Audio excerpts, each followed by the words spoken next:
सोचिए, मारवाड़ की तपती धूप, पारा 50 डिग्री के पार, और एक लड़की गांव की है और जो कि पानी की टंकी पर चढ़ी हुई है।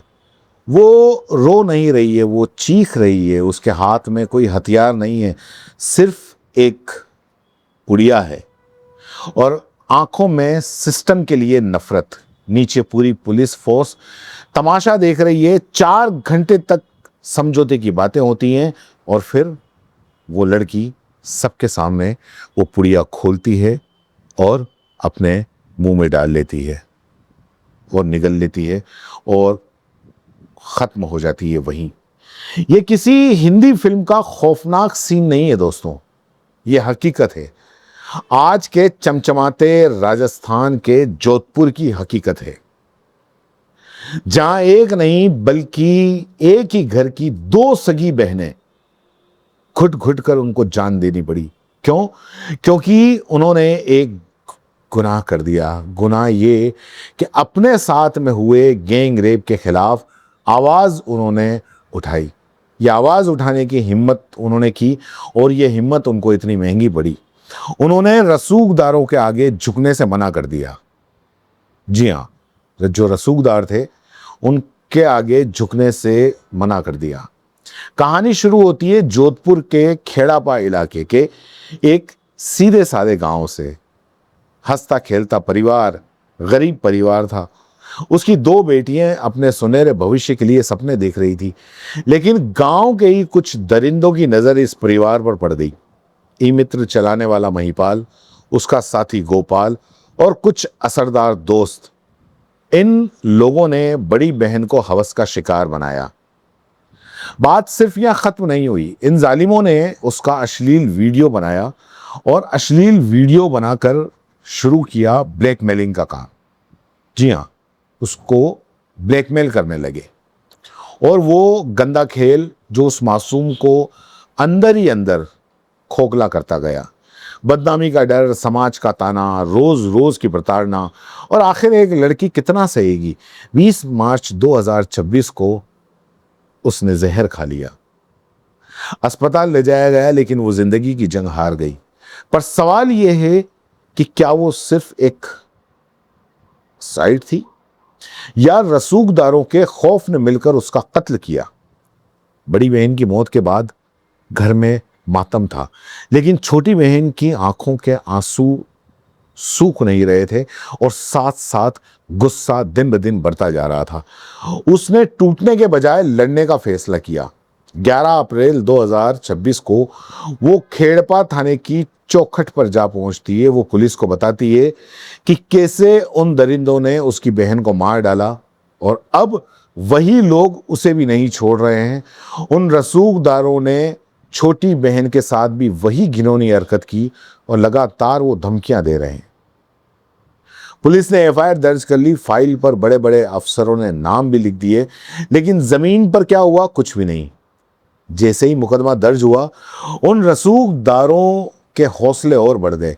वो खुलेआम उस लड़की का पीछा करने लगे, धमकियां मिलने लगी। अगर केस वापस नहीं लिया तो पूरे परिवार को जिंदा दफन कर देंगे। अब जरा सिस्टम का आप असली चेहरा देखिए। वो लड़की डरी हुई थी, लेकिन हारी नहीं थी। थाने के चक्कर काटे।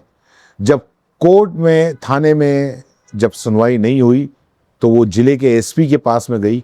वहां भी बात नहीं बनी तो कलेक्टर का दरवाजा खटखटाया। मानव अधिकार आयोग, महिला आयोग, यहां तक कि हाई कोर्ट तक गुहार लगाई। मैं पूछना चाहता हूं कि इस देश के ठेकेदारों से एक आम लड़की, एक गरीब की बेटी इंसाफ के लिए कहां कहां जाए?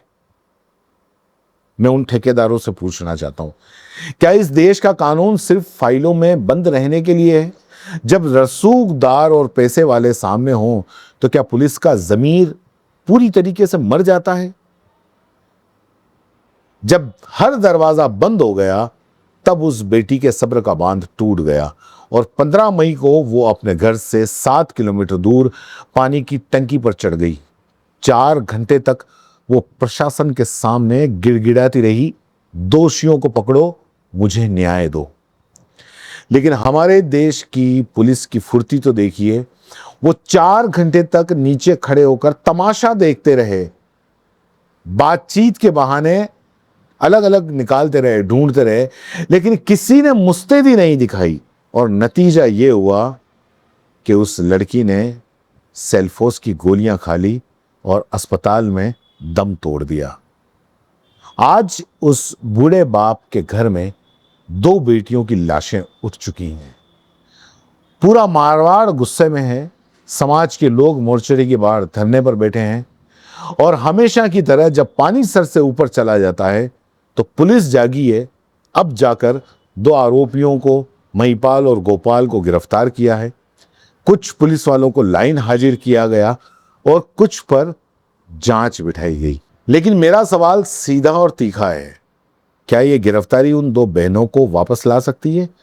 अगर यही मुस्तैदी 11 अप्रैल को दिखा दी गई होती तो क्या आज वो दोनों बहनें जिंदा नहीं होती? पुलिस कहती है जांच चल रही थी। साहब, आपकी जांच की कछुआ चाल ने 2 जिंदगियां छीन ली। और हमारा मीडिया जब बड़े शहरों में कोई बड़ा नामी गिरामी मामला होता है तो स्टूडियो में बैठकर 24 घंटे चिल्लाने वाले एंकर आज इस गरीब परिवार की चीखों पर खामोश हैं। क्या ग्रामीण भारत की इन बेटियों के खून की कोई कीमत नहीं? ये कहानी सिर्फ पुलिस की लापरवाही की नहीं है, ये इस बात का सबूत है कि आज भी हमारा सिस्टम चंद पैसों और रसूख के आगे घुटने टेक कर खड़ा है। आज जोधपुर रो रहा है, देश का कानून तमाशा देख रहा है। सोचिएगा जरूर कि अगर अगली बार आपके साथ कुछ ऐसा हो तो आप किस दरवाजे पर जाएंगे, क्योंकि रसूखदार की गुलामी करने वाली खाकी से तो इंसाफ की उम्मीद करना एक तरीके से बेईमानी है।